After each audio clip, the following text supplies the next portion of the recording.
Welcome to From the Ashes, the Dungeon Crawler Network podcast all about Ashes of Creation by Intrepid Studios. Bear witness to the rebirth of the MMORPG genre from the ashes of an industry that has left the gamers behind. I am your host, Aggelos, the founder of the Dungeon Crawler Network, and we are back again with a special episode, which is a little earlier this week. That's right, we are releasing this instead of our customary Monday. This is coming out right after episode 30, a little later in the week, because we are continuing our conversation of Alpha Zero abilities and what they may reveal about game mechanics. So, since Alpha Zero is starting on the 15th, we wanted to make sure we got both episodes out ahead of time. With that being said, on the Monday that would normally follow, there will be no episode. So you're getting 2 episodes a little early, and then you're going to have to wait just a little longer for the next episode. So, sorry about that, but, I mean, we do have lives, and we'd like to live them at times. No, I'm just kidding. We don't have lives. So why do you think we're doing a podcast about Ashes, like, way before it's released? What are you trying to say? Pot kettle, I guess. I mean, makes sense. That voice that you just heard is the founder of Ashen Foundry, my personal favorite Ashes of Creation fan website. Yeah, there you go. Atropos. How's it going? I'm really excited to pick up from where we left off last time. Excellent, excellent. Yeah, we left everyone on a little bit of a cliffhanger last time. Just a little bit. Coming back once again, my co-guild leader and co-founder of our Ashes of Creation guild, that would be Stormzlord. Hey, Jess, how's it going? Happy to be here. I'm glad you're back, man. And I know I said this before, but your mic sounds really good now. Like, you have that nice radio voice. Not saying you don't have a radio face, because I definitely don't. Well, there's a reason there's no video, but that's okay. Oh, there probably shouldn't be any video for me either, but that's neither here nor there. Thank you for coming back. It's really awesome. And once again, the guild leader of Sons of the Seven with amazing guild swag, Telchar. How's it going? I think that should be your title in game, like guild swag. Swag master. Swag master, yeah. Swag master 7. Swag master 7. Intrepid, if you indeed listen to our shows, which I know you do, I think that needs to happen. Like, I think Telchar needs a specific title. So, swag master should be, like, exclusive to him. I mean, we were the first guild to show up at the first ever, PAX event with guild merch on, so just saying. This is true. That's just sad, man. Again, do we have to talk about doing a podcast about a game that's still probably at least 2 years out? Yeah, okay. All right, we are going to pick right back up where we left off before. If this is your first time listening to From the Ashes, this is our Phoenix Roundtable discussion where we get people from around the Ashes of Creation community to sit down and talk about various topics. If this is your first episode, you may want to go back and listen to episode 30 because these are kind of in conjunction where we were talking about an article that Atropos wrote on Ashen Foundry called What Alpha Zero Abilities Reveal About Game Mechanics. And we already covered a part of it in episode 30. So if you start here, you may miss a few things. So head on back, listen to that, and come back then when you're ready. Okay, you listened? Great. You're still here. I don't know why. But let's go ahead and jump right on into this. Secondary stats and combat modifiers. In the previous episode, we talked about primary stats and how they would affect. And I had an idea that I thought about. And that thought was what Atropos was saying, making primary stats effective in other ways. What do you guys think about primary stats affecting secondary stat and combat modifiers, such as having higher strength may possibly affect stun duration, or having higher intelligence makes AoEs maybe larger? That's just kind of things I was thinking about. Like, that's where these unique builds would come into effect of, man, if I have this spell stun, but without strength, and again, that's just something I threw in there, the stun's only 2 seconds, but if I put a couple points in here, it's 2.5 seconds. Thoughts? I think that the way that they can do that, it starts to kind of get to the point where they're going to have to define certain like secondary effects very like tersely, and like there's 10 secondary and that's it. There's no more. I'd like to see it be something more along the lines of maybe like a generic status effect or something, or there's bleed, stun, poison, or anything like that, where there's the generic ones you'd expect in an RPG. I wouldn't like to see them necessarily scaled from the primary attributes unless you talent into it. Basically, it's like basically it's a very early on in the talent, like you invest into that versus it being a natural thing, because it makes it that point where it's a little bit easier to control, because otherwise, like, if you have it across the board, everyone's affecting that. A mage picks up a sword and strength and agility make a bleed stat. He could maybe swing a sword for 1 damage and then apply a 1 damage bleed, because it's an effect that he can do by nature. I'd rather it be defined by an investment. Okay. I think one way, I agree with what Telchar said. I think one thing, though, that might be a way for them to give that kind of interesting interaction that you're suggesting, Aggelos, is, maybe they could think about taking a page out of some other games books where the really signature items might have a unique attribute that's sort of like a build enabler. Like, maybe it's not like all strength increases or decreases stun duration, but maybe there's like a legendary or a really unique item that gives you an increase to your stun duration based on however much proportional to your strength pool or something. And then it's a little easier to balance, because they don't have to worry about like every single possible combination of that interacting with builds. They just have to worry about making sure that one item is balanced. Okay. All right. Maybe. No, it makes sense, and that's one thing that I really liked about gear and what made things very interesting. Specifically, the one game I'm thinking about, World of Warcraft, with their legendaries. The thing that made them legendaries wasn't necessarily the stat increase. There was a slight one. It was the secondary effects that were accompanied with that made them so amazing. Yeah. And like you said, having gear that has secondary effects can really work well with builds. We've seen that in ESO, where entire sets were done because gear was pretty much standard across the board. Like, stats were the same on all gear as long as of the same quality level. It was the mixing and matching of set bonuses that made a character unique and made your build. It was more than just your skill selection. It was what kind of gear that you had on.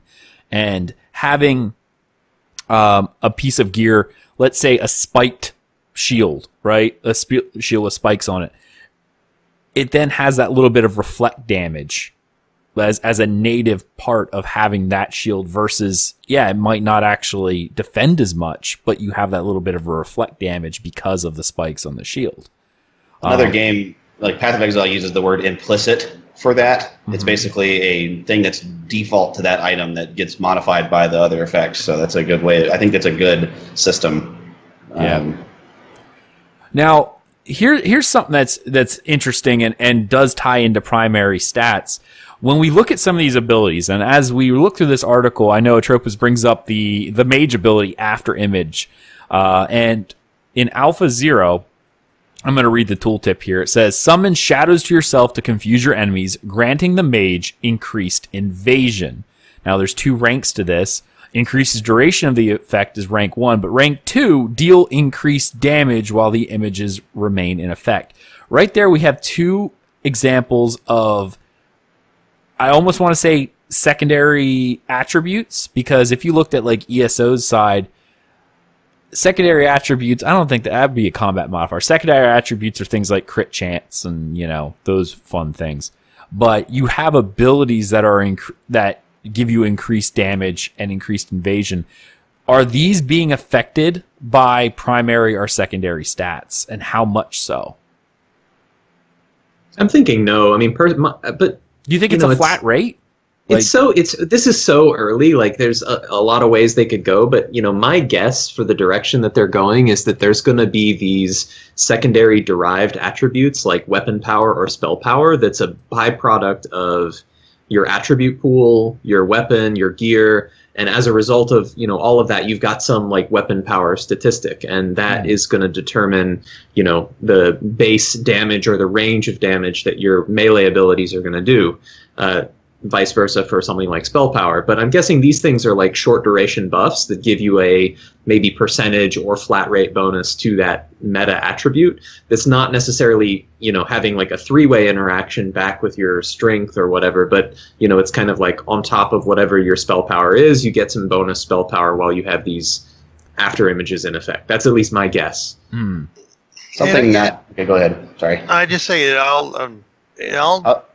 hard. It's hard this early on, trying to determine whether they're going to build it off the stats that build you your stats you're going to look at when you do your damage, or are you going to do it differently and do it like maybe like D&D did it, so it's based not just on what your stats are altogether, but also what your original intention was. It's just hard to tell yet. We don't have all that information. My issue with these flat things is how they're best done. Even these short-term duration buffs, because I've had games go back and forth, because if it's a percentage of certain damage, that can be passively affected by stats, because as your stats are going up and the percentage is there, then hey, you've increased that because it's 5% of your weapon power. Well, your weapon power is affected by your weapon damage on your ability plus your weapon stat or strength stat, possibly weapon speed, whatever algorithm they're using. You're increasing that, versus the other issue that we've seen happen is when they go with a flat rate, those things get outscaled way quickly, especially as gear increases. If gear is going to be something that, is in this game. Now, obviously, this is not a full theme park like other games where we don't know how much of a gear grind there will be, because gear does break. So that is something that to take into effect. I don't think this will be an ever-increasing item level game. I don't think that's going to be there at all. So maybe flat values are easily calculable. But there's another thing to consider too, is the wording of the way that the language of like turning words into math works. So like increased versus more is a big difference when it comes to the way you would apply that to a number. Because you can't lump those two together. It's a different word. It's like a more would be a percentage on the top. So it's a multiplier versus an additive. Yeah. So that makes a big difference in the way that things can scale for the ultimate amount. Like, diminishing return of an increased or a more is based on its relative amount in its total pool. So it's something to consider as well, that we don't have any idea on how they're going to start the base damage and then get the multiple. Because like you're not going to, I don't foresee them having like, let's say we do like let's just, for example, say 1,000 damage for one melee hit. It's not going to be like the weapon says deals 999 to 1,000 damage. It'll be some kind of like formula that lets you get to that ultimate, and through the modification of your skill tree, hitting your spells on time, possibly, as well as the resistances and mist mechanics and stuff like that too. There'll be a big, giant calculation that happens for every single one based on the attributes, other things that determine it.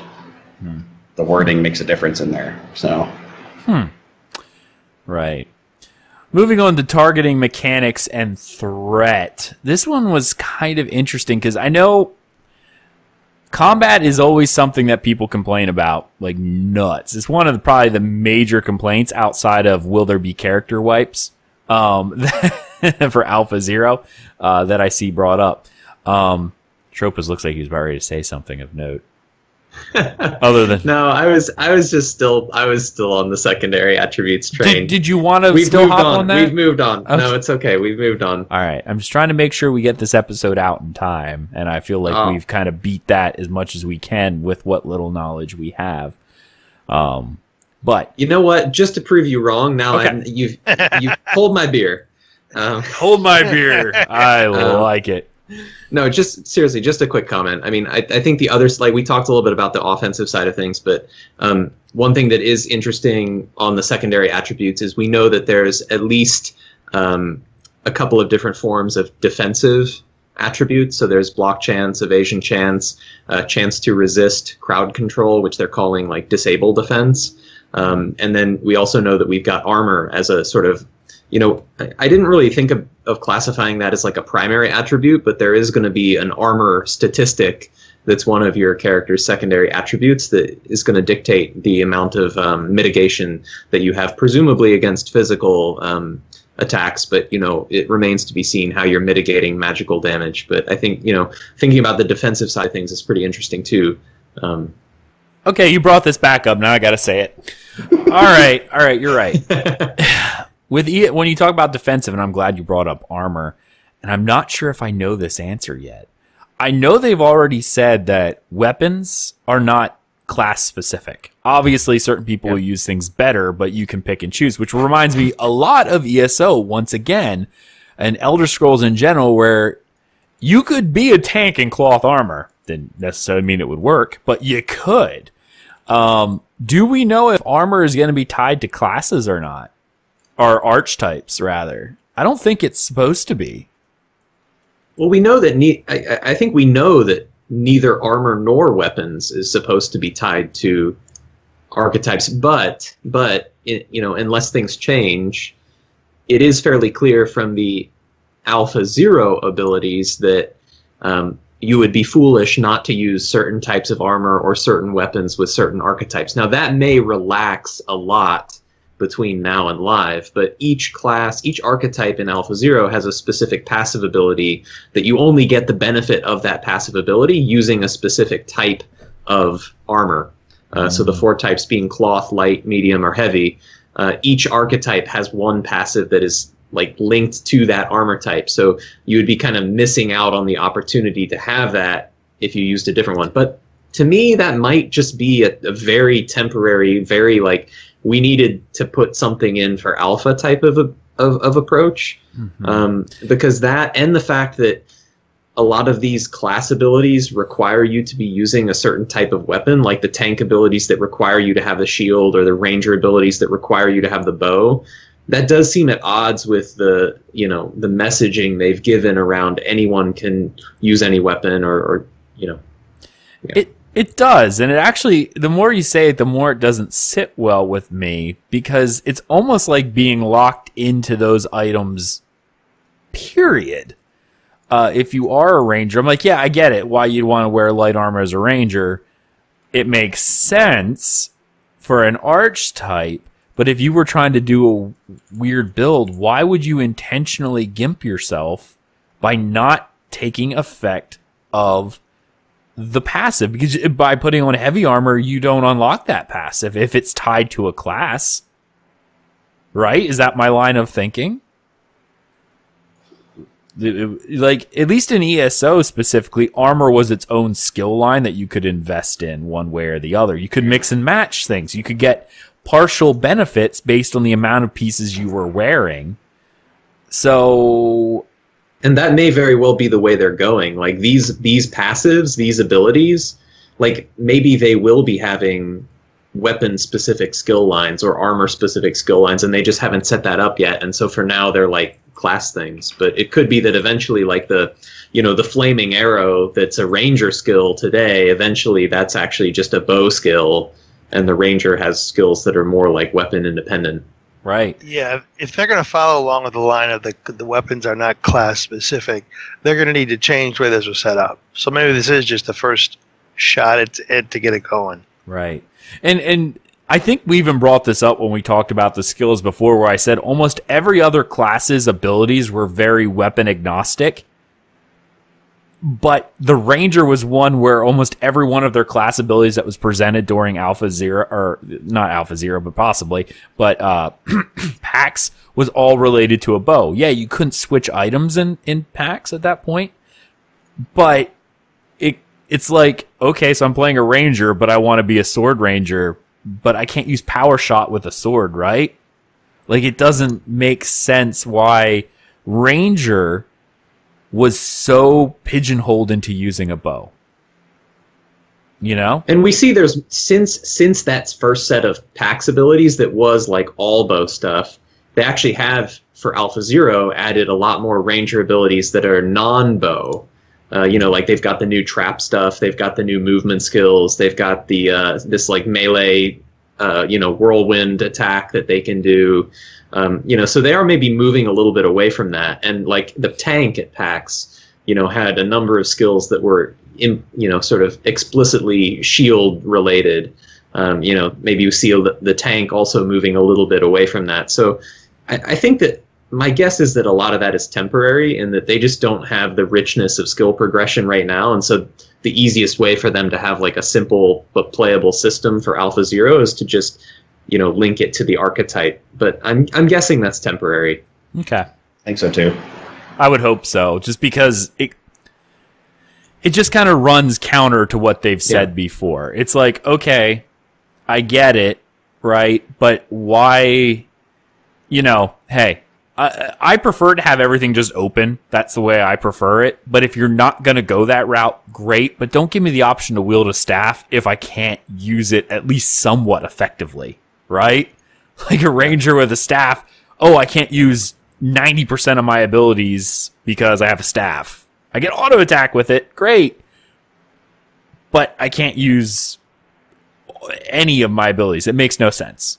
At least with the other classes, it felt a little better. Anyway, that goes into like the concept of like how diverse is the talent tree going to be, or however they end up letting us specialize into that. There could be whole branches of the talent tree that do nothing for people that want to use the off spec thing, but perhaps it's where that kind of gets down to that differentiation between like the old school World of Warcraft one with the 3 different ones that have the different mechanical differences between them. Like, for example, like back in the day, a Beastmaster for Hunter didn't really have any bow skills at all. It was just all pet specific talents. You still had to do the gun stuff or the bow and gun stuff on the side to do damage, but the pets did a significantly more portion of the total abilities, and it actually even added some other ones as part of the specialization. So right, and you hit on that perfectly.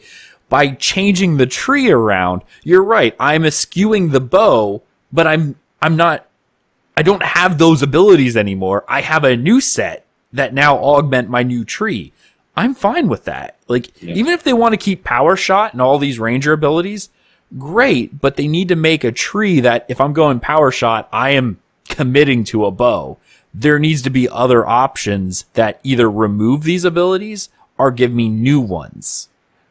I'm fine with power shot. I really am, as long as it's a spec choice that you've made and therefore you've picked that up. Great. Power shot should not be a native ability if you're not spec'd into it, because if you're not using a bow and can't use it, it's a grayed out bar. So that brings up the question of like gear slots and like what a character can be equipped with. So like, and we use World of Warcraft again as an example. You could have your melee weapons and a bow equipped at the same time. It was in a different slot. So what that meant is like you could, as a hunter, you could switch between whenever something comes into melee, you can do like wing clip and there's a bunch of different abilities that you had that were melee, but you also had to transition back and forth between. So that brings up the point of, do those abilities still exist? And the person just pulls out his bow. It may be like a slower animation and a slower cast speed, attack speed, whatever. It's just like that's just on his back or something. So like it has an equip time or something if you want to do it. That's I think that could be really interesting. I mean, and also like, despite the fact that earlier I was saying like I think it's kind of not ideal that they're anchoring certain weapons to certain archetypes, I do think it's totally fine with me if certain archetypes are actually have a comparative advantage with some weapons. I mean, I think like that is okay. In fact, I would even be okay if for some archetypes, some weapons just like don't make sense. I don't think they need to have a system where all 8 archetypes can use every single weapon and it's, everyone can do everything well. But I just hope there's not too many sections of that, possible combination tree that get ruled out as just like stupid. Why would you ever, even think that? And this may come into the subclassing system, the secondary classing, because okay, let's talk tank just real briefly. Yeah. As a tank without a subclass, I got my one-handed weapon and a shield, right?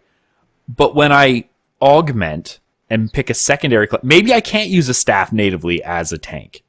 But if I'm a tank / mage, maybe that unlocks staff for me because I'm that new, tank/mage or tank/ranger, something along those lines, like what you were just saying. It doesn't necessarily make sense for me to use a scepter or a wand as a tank, as a full tank. It just doesn't make a lot of sense. But when you start bringing in the secondary classes, maybe that is where, when you start bringing that up, it adds and or removes or changes your armor or weapons, like what you can have. A tank, I'm a one-handed weapon, a shield, and heavy armor. But as a tank mage, I maybe eschew heavy armor completely and now can put on robes, but it increases my magic defense, right? Like, that may be a choice that you have.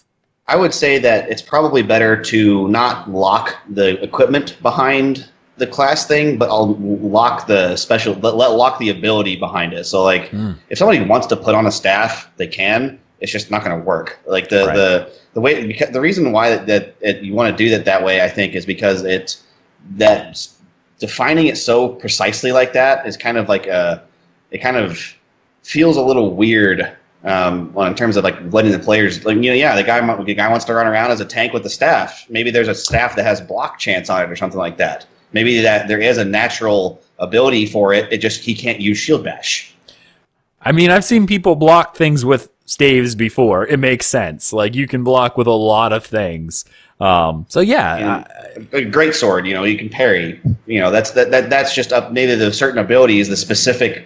The ones that are saying, like, block with the shield, nope, doesn't work. But maybe if you specialize into staff blocking, it gives you some kind of, like, auto parry chance or something. That's what I'm saying. Gate it behind the abilities or the specializations, not the raw requirement. I agree. I feel like you as a character, when you're walking in the world, if that's what you want to use, great. But there's pluses and minuses for doing everything, such as in real war or medieval war, a great sword had pluses, and that was cutting down pikemen. It was not good in a lot of situations. Like, you had one job, and that was to break the pikes, and then you went in the back or pulled out a secondary weapon. There were pluses and minuses. You couldn't take out pikes with a short sword and a shield. That's not what you did. There needs to be, like you said, pluses and minuses. If I'm using a staff, maybe I don't have the same block chance, but maybe it's a dodge and a counter, right? Like, you dodge out of the way, swing the staff around, hit the person. So that's a little bit more of a damage type thing. I like that idea of the pluses and minuses of your gear. Oh, I'm not wearing heavy armor. I'm wearing chain. Well, why are you doing that? I can move better. It facilitates. I'm giving up the raw damage mitigation, but I'm increasing my dodge chance. So I'm more of a dodge tank. So it comes back to the right tool for the right job. There you go.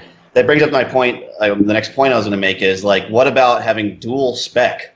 Whereas, like, you have the ability to put in certain points and where you can hit to a. You're not a master shieldsman, but you're, like, a good enough, and you're a good, you're a pikeman or whatever, a two-hand specialization where you can do both. Maybe there's a room for a tank something to have the ability to switch back and forth between weapon sets in certain situations. Like, whenever there's a big room of aggro, maybe it makes sense for him to be able to have a shield so he can do the AoE slams and stuff that would draw aggro. But if it's a single boss that may only have, like, one swipe every 5 seconds or something, where you're actually having to just mechanically dodge it, it makes more sense to have more reach or something, That's the kind of, like, the tool for the job thing, I think, is where letting the people kind of choose what works best for them, as well as potential flair that comes from, like I was saying before in the other episode, the stances.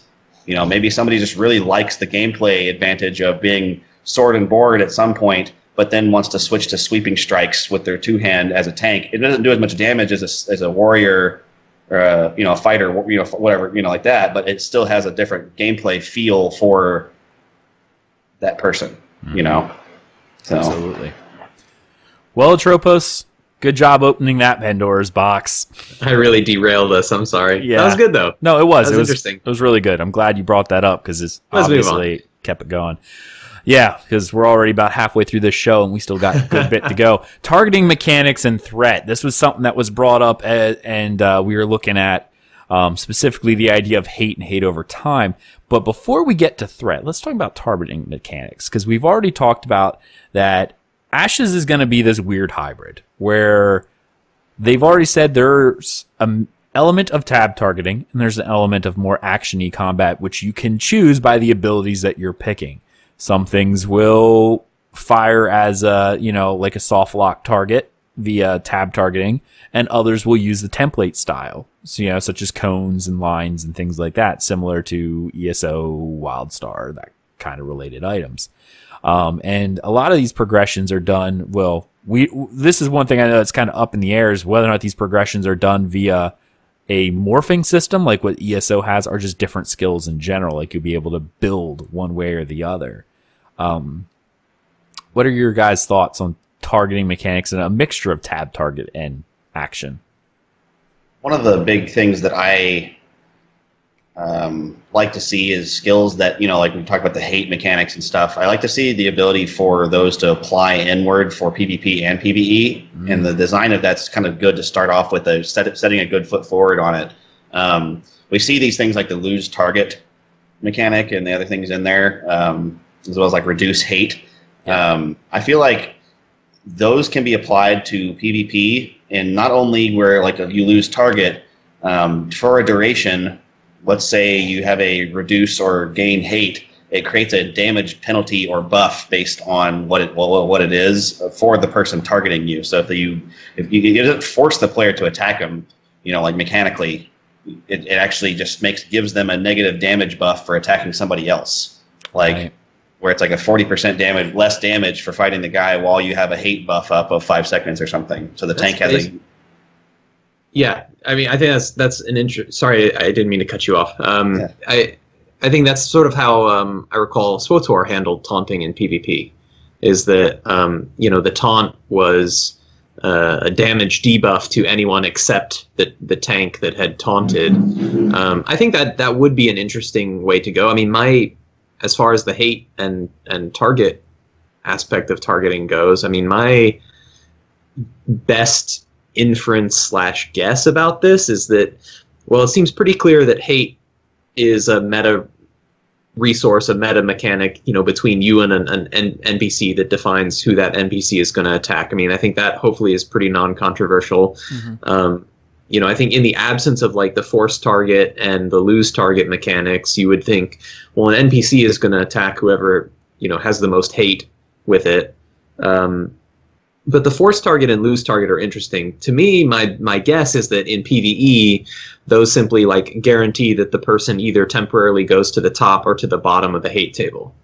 Right. But in PvP, my assumption is that, we know that a lot of abilities are tab target based. So I actually think in PvP, they are going to forcibly switch your tab target. I mean, it might be what you're saying, that like you keep your target, it's just you have a debuff to damage against that person, but my guess is that it actually will like cause you to lose your target or to reacquire a different target. It would act as an interrupt, right? Yeah. That's the kind of concept. I think that's definitely the way that they'll do it, because it has kind of a feel that lets the people with those abilities. I mean, it makes sense too when you look at like what the ability is, like the one where for the mages, where you go to a private sanctum, they're not targetable anymore, right? So that one's like by default drop target. Yeah. Isn't it? So like it doesn't say it in there, but there's some that kind of do it naturally just because it's a game mechanic. Yeah. I like that for the gameplay, like for the sake of both sides, PvE and PvP, because having the tank ability to drop the aggro table is good for basically it's not like it's a taunt, right? So it does that, and then for PvP, it makes people have to be a little more kind of aware of their surroundings. But my concern with the PvP one is, is there a set focus system where you can set a hotkey to just reacquire the target? Or is it going to be a tab thing or a click on the person's name, you know. So that kind of brings up the point of like, if there's a big battle going on and you're trying to focus on the healer, they taunt you, you know, they get rid of your target and he gets lost in the background. It's like, well, damn it, like never getting him back again. That's good though. Because I hadn't thought about it from a PvP perspective. That's good for the healer, because right now if the healer is the target in PvP, right? So having the ability to, hey, don't look at them, let them fade away. That's going to be an interesting mechanic if it works that way in PvP. Well, I think it has a ton of potential, but it's going to have to be very carefully tweaked based on the player, based on the experience once they get bigger PvP battles, you know, tested and see like how does it actually, you know, perform in the field, and are people having fun with these mechanics, or is it just like adding to frustration but not really adding to fun? True. Well, and here's the thing that I was thinking, like the hatred ability that you can see here on this article, and of course in the compendium, it actually says here, causes a target to force target to the tank player losing their previous target. That is a hard switch. And I think in the heat of combat, like you said, maybe like you're tunnel visioned, right? You're focused on that healer. You may not notice the target switch. To be clear, Aggelos, I should caveat, when I was writing up these compendium pages, I did pad the language a little bit based on like the best interpretation I could give of these abilities. Sure. In the actual stream where Intrepid was listing off what these things did, a lot of times Steven would be like, okay, hatred, yeah, rank 1, force target, rank 2, oh, it does like hate over time. So, you know, like sometimes they were like really terse in saying like what the ability did, and some of this might be some interpretation. Hopefully it's right, but you know, I think we'll learn more over time about that. Sure. And I mean, obviously everything we see here is subject to change, but the idea of taunting in games, like that was the one thing, like why hardly anyone up until, I was trying to think again, playing World of Warcraft, for instance, there wasn't a lot of reason to play a tank spec in PvP because there was so little you could do. You couldn't kill anyone because you were a tank. You couldn't force people to attack you, but they actually changed a lot of that. And I'm curious how, like with taunting, especially if let's just say your ability is an AoE ground target or something like that. I think taunt should almost work like an interrupt. Like you have the reticule on the ground. If someone can hit you, the reticule disappears and you have to reinitialize the skill. So you're saying like channeled skills or whatever would drop. It's an interrupt. Yeah, well, channeled skills would drop, but I mean, like you hit your button to lay down your arrow, and so all of a sudden you get this target, you know, where you want to put it. So you're moving your mouse on your screen, trying to line the target up. If someone taunts you, it disassociates that skill. You lose, and you would have to re-hit it again to reacquire. That's how you could actually make it work with those more ground target abilities. You know what I mean? Like if I'm going to lay down a field of fire, I get obviously you hit a button. A lot of games don't just throw a field of fire. It gives you at your mouse pointer where, you know, a rough outline of where the fire is going to go. And so that brings up a point about getting kind of like it starts to mess with people's heads, especially in the main combat thing, where it'll be really jarring if it goes away like that. So I would prefer to see it be where like you're targeting an area, someone taunts you, it may turn red as a no use or something like that. Like, you know, or maybe like there's a side effect to the game where like a little thing will come around and show you like you're taunted right now, and the ability is red where your mouse used to be, because if like your mouse disappears basically and goes away, you're gonna be like, where'd it go? You know, like you're gonna be trying to freak out and try to reacquire where you were looking. Is my mouse broken? You know? Yeah. It's gonna be really annoying. Especially if it's like a forced camera perspective change too. No, you can't do that. That'll screw with people, especially if you play Ring Around the Rosie with a tank crew and just. I wouldn't be surprised. I wouldn't be surprised if there were like an internal cooldown on being affected by that. So like if you had multiple tanks in the battle, like maybe, you know, as a player you can only have your target forcibly, you know, revoked from you, you know, every so often. I also doubt personally that it will affect those sort of skill shot abilities, since those don't require a target. Those are more like you choosing an area of the battlefield to attack. Could do, but I mean, my guess is it'll definitely affect the, auto attack and the well, not auto attack, but the weapon attacks and the anything that is sort of tab targeted. But maybe it would also affect the skill shots as well. That would be pretty strong. Yeah, but again, you would at that point, what do other games do to combat this? Taunt would still be classified as a crowd control, and I mean we'll talk about that in a little bit. But as a crowd control, CC immunity is something that comes in. Like you said, you got taunted once, you lose your however you lose the ability to do certain skills for a second, or even if it's just for a momentary, like you said, you don't lose the mouse or whatever. But it like disables it and you have to reinitialize it. It sets you back a second. And then, okay, you got to reinitialize, but then someone can't just keep taunting you because then you're immune for the next couple seconds to a taunt. Or however they do the taunt. Because they had to start doing that with rogues and their stun locking, so you couldn't just be stun locked to forever, right? Like, yeah, the old days they had the different stun rotation that you could do. Yeah. Where you could wait you had to wait a little bit longer, and people knew how long their diminishing return cooldown went away, and there was just a big game like that. My point to make that goes back to the thing about the net damage reduction.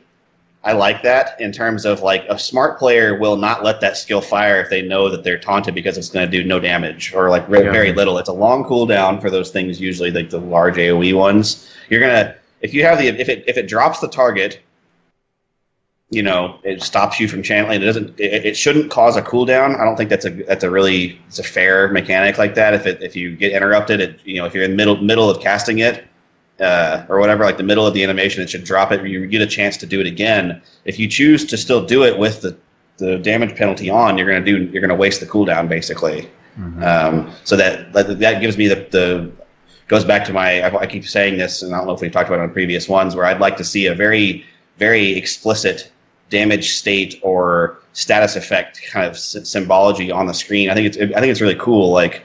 To have the external kind of things on the gameplay screen that aren't too jarring, but they can add, like if you're frozen, like frost kind of goes around your play area, or if you're on fire, it may kind of cause like a crackling effect.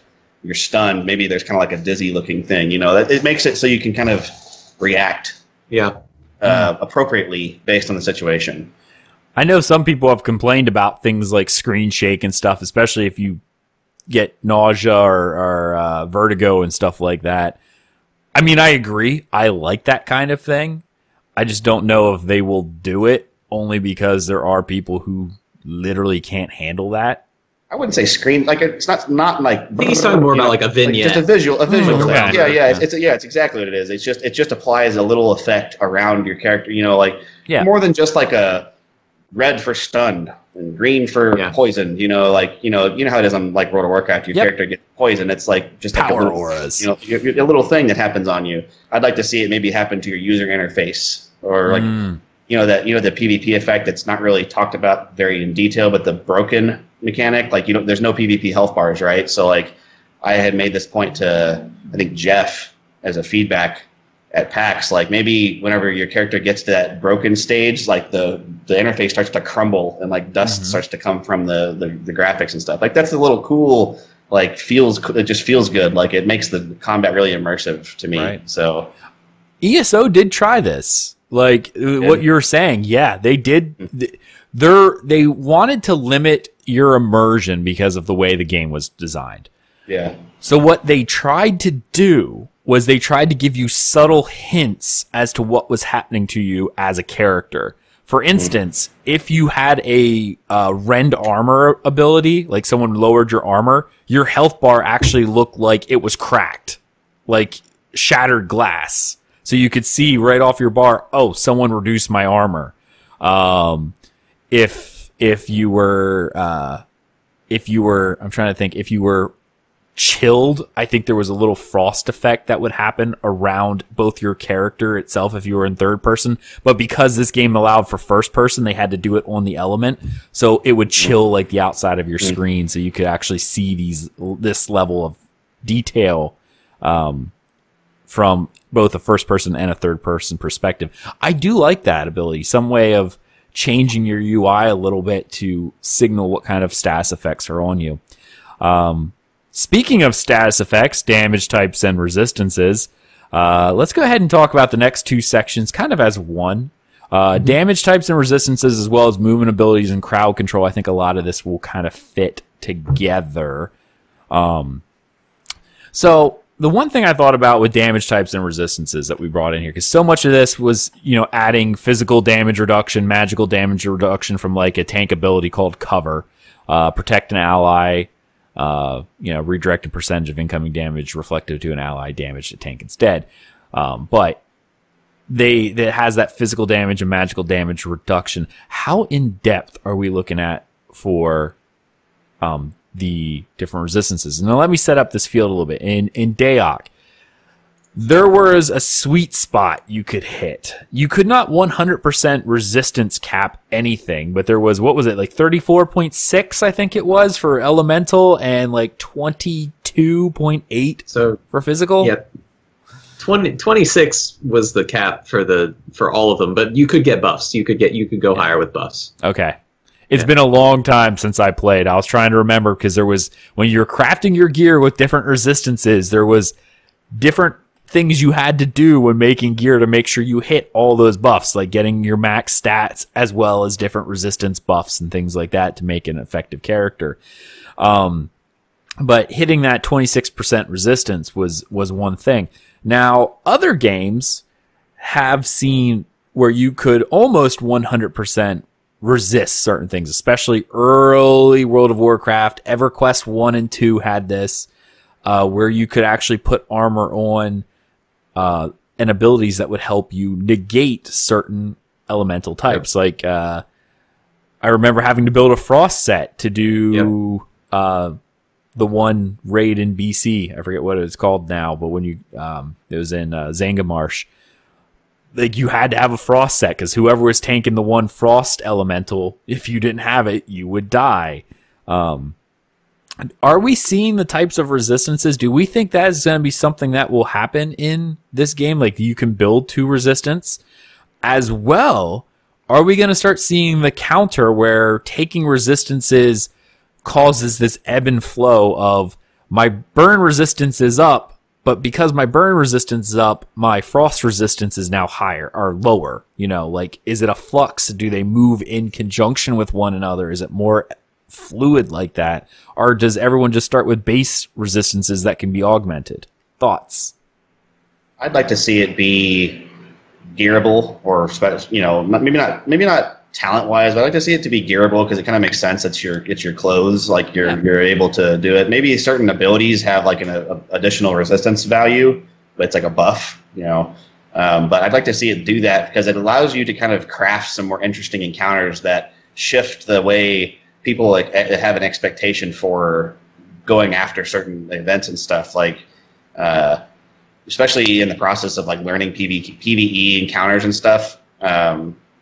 That kind of learning experience where you're like, oh, well, how do we die? You go back and look, and you're like, oh, there's a dot that killed all of us, kind of thing. It's a poison debuff. It's nature damage or whatever. Like, so that lets you say, as you make a call as like whoever's the first person to do this. Well, let's go look and see what's available in terms of nature resistance. So like, you go back and look at the old tables and what can be crafted and that kind of stuff, and it kind of shifts the way that they can do encounters. And perhaps you don't even really need damage to beat the boss, but you have to survive through it. Like, it makes it a lot more fun to have the variation allowed by gear options for resistance. Them being a stat thing, or to answer your question about this for that, it's like, well, there's no room left for fire if you have all ice. That's my thoughts on it. I think they have to. Yeah, I probably have a lot to say on this. I'll try to pick and choose my battles here, but I think like your points are really good, and I think probably leaving it to gear would be the way that I would recommend, because you have to pick and choose your battles of like how complex to make the system versus where do you get the biggest benefit. But to make a quick comment on like what we can infer based on what they've said, and then like kind of guessing around that, like so far they've explicitly mentioned just two damage types, just physical and magical.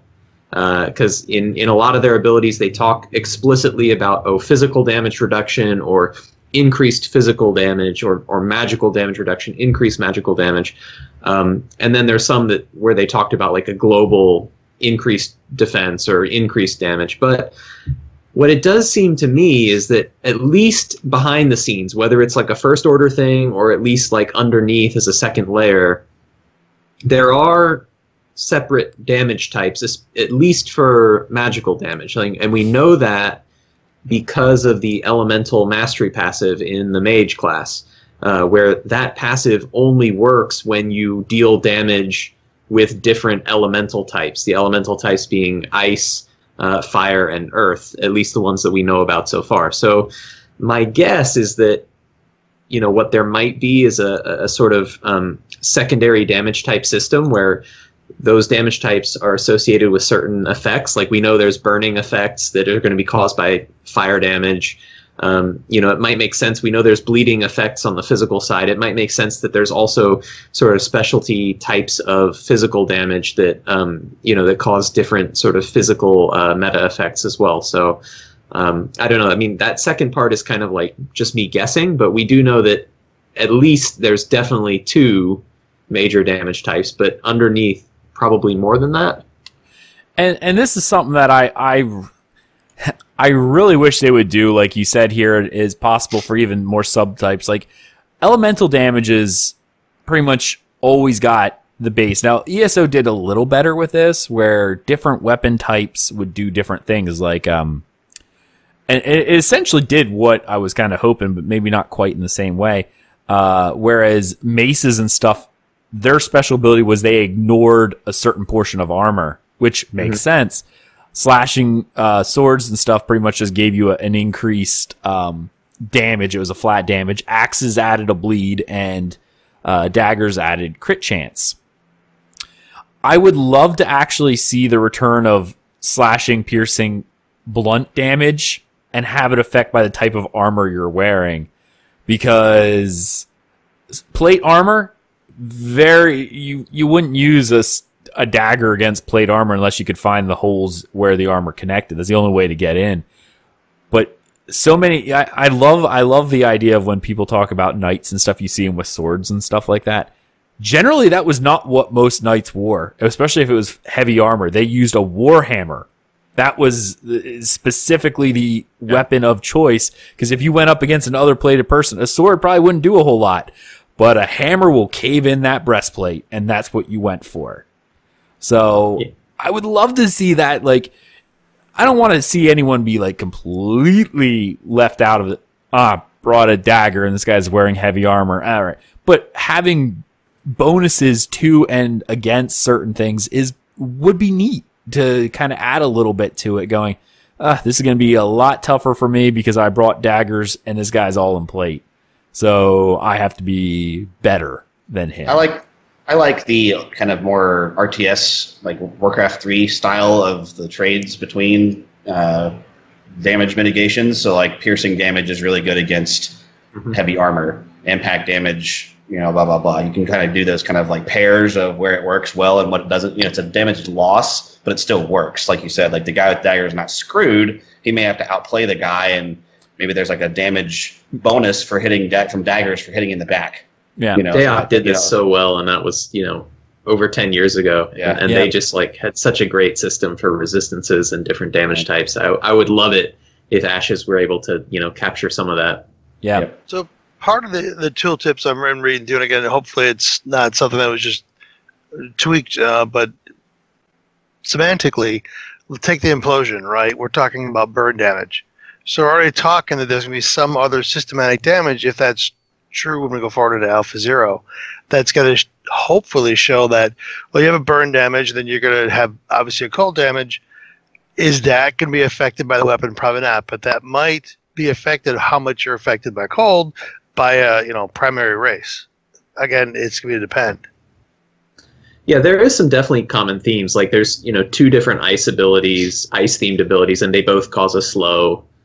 There's a couple different fire-based abilities that cause burn. There's a couple earth-based abilities that cause knockdown. So like there's definitely like some thematic stuff that seems to be popping up in multiple places. So yeah, I want to use the black hole, by the way. That looks awesome to me. Yeah, it does look awesome. That does look awesome. Last little bit, which I think I'm only going to touch on briefly because I want to hit on this last 2 points here. Movement abilities and crowd control. Obviously, we're going to mark some of these down. Some of the offensive and defensive. We got charge, pull, knockback, escape, and dash. And then there's a few of the crowd control, stun, knockdown, slow, and immobilize. I really don't think we need to go too much into those at this point because they're fairly self-explanatory. But how they could actually interact. But the one thing that's kind of neat is that almost all archetypes have access to at least one ability which allows them to break free, which is very much similar to the ESO break free, that you'll be able to remove crowd control effects, however that may be, or give you a temporary immunity to this. I guess, go ahead. I think that's pretty clutch. It's pretty crucial they get that right. But it is really interesting to me, actually, how much of an emphasis they put on movement abilities in combat. I mean, this to me feels like a lot more movement skills than most MMOs. Like most MMOs have charges, and some MMOs have knockbacks. But there's definitely a lot more battlefield movement abilities so far in their ability set in this game than I would say is sort of common. I don't know how you guys feel about that. I like one of my best gaming friends who's like a huge PvPer. He mentioned to me like he actually really doesn't like there being a lot of abilities that affect other players' movement in PvP because he thinks that tends to sort of break down skillful PvP combat. I mean, what do you guys think? Do you like there being a lot of movement abilities like this, or no? I have been a fan ever since being introduced to it with WildStars, the recharging dash system that you can go in any direction, with the combination of certain classes having more movement abilities beyond that simple little bit of movement. I'm not sure if y'all played that game or not, but it was a lot of fun to have to be able to, you could roll in any direction basically, and they built the game's reactions to being able to get out of the little whatever they call it, the little template damage things that were on the ground. Like whenever a boss would use an attack, it would provide you a little telegraph. Yeah, that's how you dodged it. Like they built the game around. If you use the dashes too much, you won't have enough. Like if you overdo it, then you lose. I like that. Because it adds for a little bit more than just like, okay, so the boss is coming at me. You can use your movement ability, or I could just press the double rollback button. Like it's hard to have ability, like an assigned ability to every single direction, right? Because otherwise we get to that situation where everybody's playing with just W and holding right click to move their character, and then they'll just bunny hop and then teleport. Like I don't like that. That's kind of Guild Wars 2 did something similar too with their dot. You could just tap in whichever direction, double tap, and you would dodge. You'll dodge. Yeah, I like that system a lot more. It's more reactive. It's more fun than having to be like, well, I'm going to aim my character's blink. That you can do that in addition to these rolls and the small movement stuff. But I feel like that's the way that people will end up using them, which doesn't really feel. It doesn't feel good to me. It's like it's an old thing. It's from the past. Like having you're not facing the right direction. Like to do it. To me, movement is awesome, but you need to limit it. One of the biggest things that's an annoyance to me, and everyone will probably notice, is Storms, Mage Sorks, and their teleport. Yeah, I love it. Well, yeah, you play a Mage Sork, but. I mean, as long as they have Magicka, it's really stupid. They just teleport, and you can't catch them. Like they can literally just disappear from you. What I liked most, and WildStar did the same thing with this dodge, they limited it. Like you had that resource, the endurance in Guild Wars 2. You could dodge twice, and some classes allowed you maybe 3 times. But then you had to wait for the resource to go back. If each one of these abilities is either tied to a limit of use within a certain amount of time that you have to wait for it to regenerate, or a long cooldown, I'm okay. Like that dash escape, you use that, great. It either needs to go on cooldown or you need to have a limit that you can use it twice and then it's off for a longer cooldown. Like you can't just use these until you're out of whatever the resource is. Like yeah, exactly. The portal already found it, right? I mean, work the same way. There's got to be a limit to it, or it's just going to be they're out of there. Yeah, I can't win this. I have tons of mana. Teleport until they're gone, and there's no way to, essentially CC them down, because you can try that with a Mag Sork. If you can get them hard CC'd enough, you might be able to down them, but once you've lost all your CC abilities and they still have Magicka, teleport, they're gone. I mean, at least we know there'll be cooldowns here. So thankfully, we shouldn't have to worry about that specific dire problem with ESO, but it's pretty bad. Yeah. Even Mag Sorks know it's bad. Yeah, it's bad. I mean, I play a Sork, so like there's no denying that it's totally broken. There's a good balance between having gap closers and escape abilities, right? Mm-hmm. Like the melee characters typically suffer, in my opinion, with not having enough gap closers, and that's what WoW did over time. Is all the melee characters kind of they got more and more of them. Like old school rogues didn't have the old ability to blink, the flash thing. They didn't have that. It was literally just invis. That was all their only bonus. Warriors had 2 back then. Mm-hmm. There's their benefit. Like I like this. I like the dash system because it adds that extra little bit of outplay possibility. Like you see someone channeling an ability like a AoE attack that could kill you, like their ultimate, and you roll out of the way. Versus it just makes it so it makes it a little bit more I don't know. I'm kind of like overspeaking. I'm overspeaking on the issue, but like I like this. I like these kind of games that are hybrid tab target to have that kind of small use limited movement skill combat, because like that's what the person even just a sidestep kind of thing it just feels dumb when you have to turn the character, like flip it real quick. Everyone's got their mouse sensitivity up real high, and you just right click and to hold them down. You're constantly walking around and you do your little bunny hop thing. It just feels dumb to me. And it makes sense, but and just like what you said in like movies and stuff like that, you see someone dodge rolling out of the way. Generally, people do that once. You don't see someone dodge rolling to escape over and over again. It just be like Dark Souls. What are you doing? What are you doing, man? Like you're just walking beside them. Like, okay, I got it. You're dodging. All right, no, stop. It makes sense in a limited fashion. So I think we're all in agreement there that that dodge is awesome as long as all these movement abilities are awesome as long as there's some limit to them, so we don't have the Mag Sork problem of teleport, or that there's even counters. There needs to be counters for things. Like if you're dodging away, I need to be able to pull you back to me, or vice versa. If someone pulls me, I can dodge out of the way. Those are your counters, and they need to work in play, and that's where skilled play comes in. Final bit, and I'm going to let Atropos talk about this because these were kind of his opinion pieces at the end of this, and we'll comment. Yeah. You marked on potential weaknesses, and that's kind of what I want to talk about, and then we can wrap up what's next at the very end. So potential weaknesses, what were you seeing?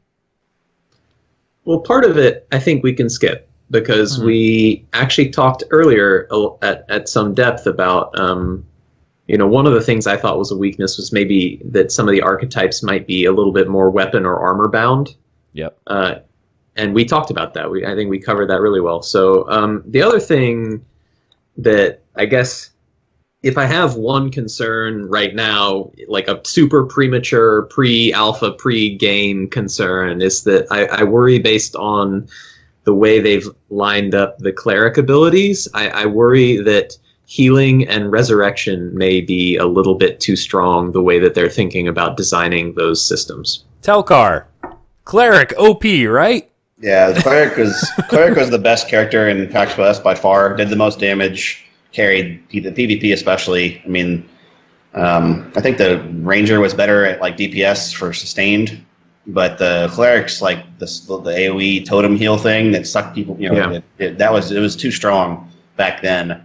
I don't know about these kind of like in combat resurrection stuff like that right now. We got to see how that plays out in the long run. I don't feel like it should be every class has, like, if the cleric's the only we don't know how what the other healers are, what the possibilities are. Maybe the cleric is the one that has this, but then if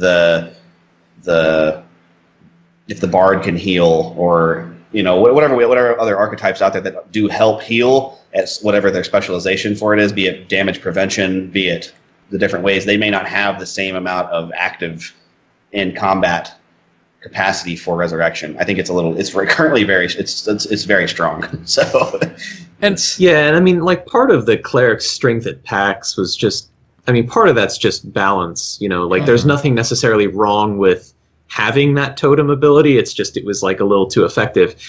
I think, to me, like, a lot of that can be solved just with careful balance. The thing that, to me, is a little bit more worrying about, like, symptomatically how they're thinking about structuring the system is, the way that they're thinking about making these healing abilities and resurrection abilities. They seem a little bit easy to use in combat. Like, they're instant cast. They're not like skill shots. Like, they'll automatically target your ally. Like, if it's instant cast, you can use it even if someone's, like, in melee pounding on you. I mean, unless you're stunned, of course. But, and then resurrect, like, being able to, rank 2 of the resurrection skill, resurrected allies will return at full health and full mana. Like, I mean, come on. Yeah. Yeah. That's crazy. That's really crazy. So I hope that, they're going to think carefully about, like, how strong should the cleric's ability to keep a full party alive be, and we'll see when we actually observe gameplay. I mean, right. That's ultimately going to be the litmus test, but my prediction going into alpha is that clerics are going to have a really strong ability to keep people alive, and that's going to damage PvP unless they rebalance. A little comment that I just thought of, since the cleric is like this life balance thing, I'd like a potential change to, like, endow life is that it eats a certain percentage of their max health whenever it does it. So, like, if they do it, and it pulls it away. Like, maybe not their max health, but their current health, maybe not max, but their current health gets eaten, but 60% of it gets, to do it, and then that's the penalty of doing that. When you got a guy beating in your face, you might just get killed the next hit, kind of thing. Yeah. So, and I know one of the reasons why they do this, and like you said, easy. You got to remember, with combat that's going to happen, if you die and you have to resurrect, there's no fast travel, or very limited fast travel. Like, battles, once you're over, you could be spawning hours away from your party. So I get the idea of being able to do it in combat, but I do know what you mean if it's instant cast.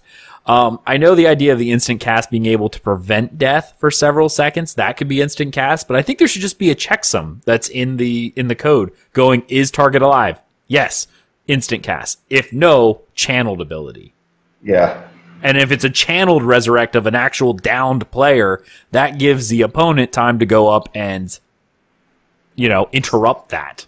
The way that I like these kind of systems that have instant cast, I like them to be skill-based, where it's based off a proc or something. Like, perhaps the cleric, a way to do this would be, after hitting a 3 or like 2 combos successively in a row, it gives you a 3-second window to cast a spell instantly.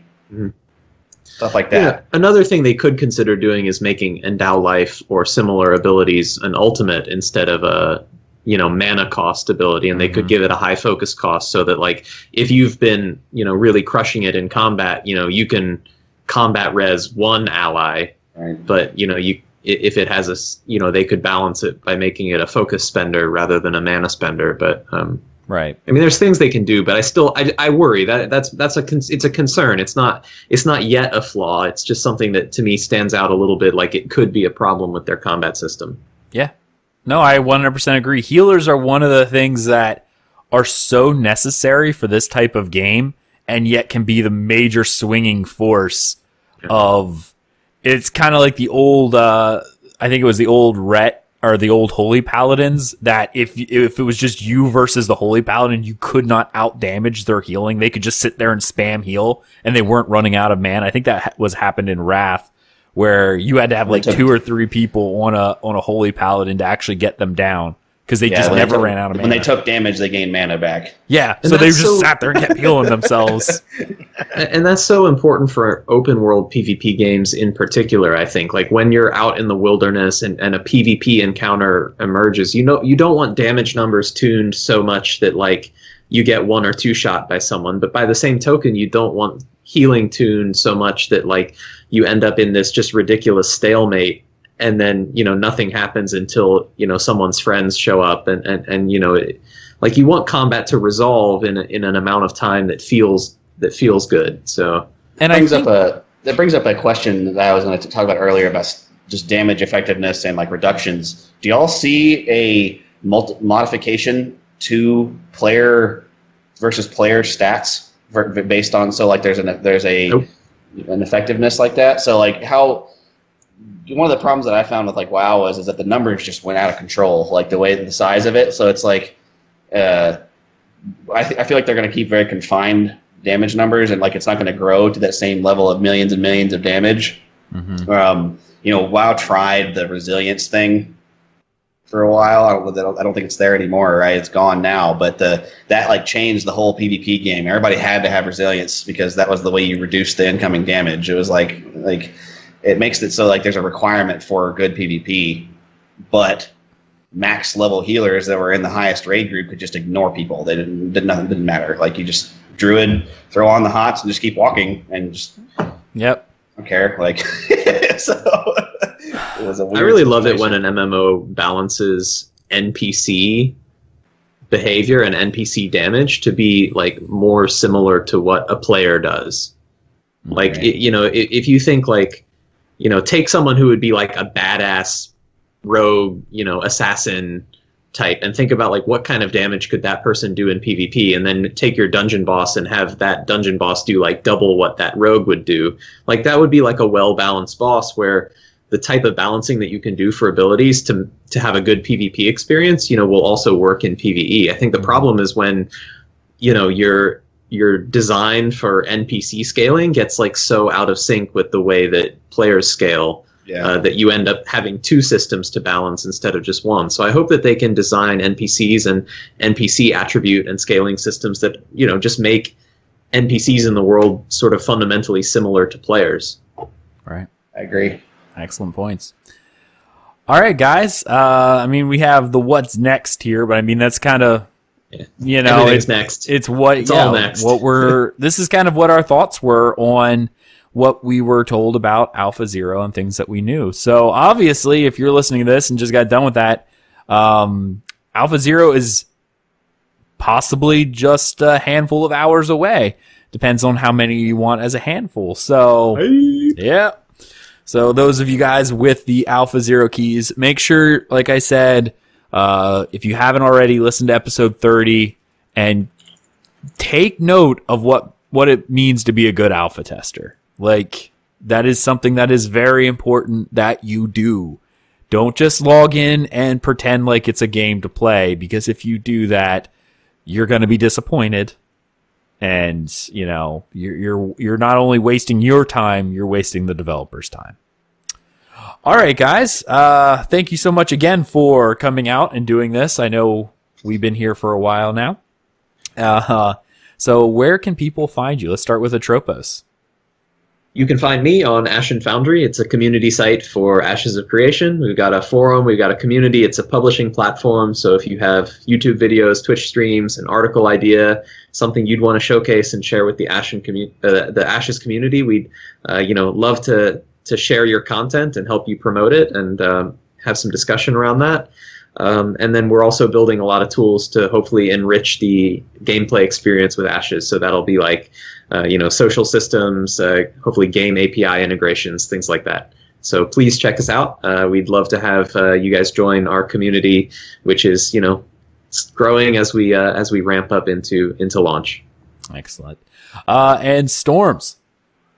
Well, I'll switch it up. You can find me at Stormzlord at twitter.com. But you can also go to dungeoncrawlernetwork.com and check out our guild application for Aggelos to read and then look at and ponder about. I stroke the beard every time we get one going, yes. Yeah, I have to make sure you're not a spy. Yeah, you will actually. You will have to. Eventually, yeah. We've talked about that. Yeah, we have some things in place. But, yeah, and Telchar. I'm the guild master of Sons of the Seven, or a PBX and political and mercantilism focused guild that is exclusive to Ashes of Creation. We have a lot of really focused people that are wanting to take that kind of the gameplay in mind. So if you are interested or want to learn more about the guild, please feel free to reach out to me on Discord, and also check out our guild website, sonsoftheseven.shifter.com. Mm-hmm. And personally, I will say, like, all of these people I have on this show, they're awesome people. I love doing shows with them. There's a reason why they keep coming back. And just, check out their stuff. I mean, we got Atropos with his Ashen Foundry. Amazing the amount of work he puts in there. Storms is with me, so I mean, I guess that's a little biased. But and Telchar, like, he has been the all-star for a lot of people over in the community. Just what he was doing at PAX West to facilitate getting knowledge out, for helping Intrepid, for helping me personally with a lot of show stuff. Like, Telchar's an awesome guy. Like, he's really cool, and all these guys on here are amazing, so definitely check them out. There. Now I've went through and did all that.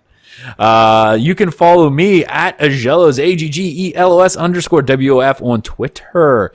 You can check out everything we do, dungeoncrawlernetwork.com, with links to all of our shows, as well as all of our social media, our Twitter feeds, our Facebook page, our Patreon if you want to support us, YouTube, Twitch, all that stuff. Albeit, if you just search Dungeon Crawler Network, you'll probably find us in all those locations anyway, because that's what we go by.